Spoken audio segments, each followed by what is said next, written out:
Welcome to day 1 of 7 days of healing scriptures. Over the next 7 days, we'll explore powerful verses about God's healing power. Today we begin with Isaiah 53 verse 5. The Bible says, "He was wounded for our transgressions. He was bruised for our iniquities. The punishment that brought us peace was upon him, and by his stripes we are healed." This verse reminds us, healing is not just physical. It is also emotional, spiritual, and mental. When Jesus suffered on the cross, he carried our sins, our pain, and our sickness. By his stripes we are healed means that his sacrifice already paid the price for our wholeness.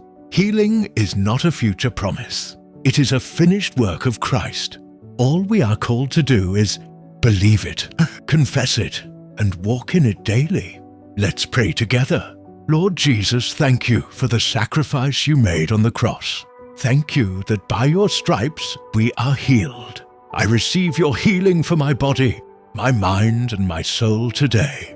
Help me to walk in faith and trust you for complete restoration. Amen. This was day 1 of 7 days of healing scriptures. Join us tomorrow for day 2 from Jeremiah 30 verse 17. Don't forget to subscribe and share this journey.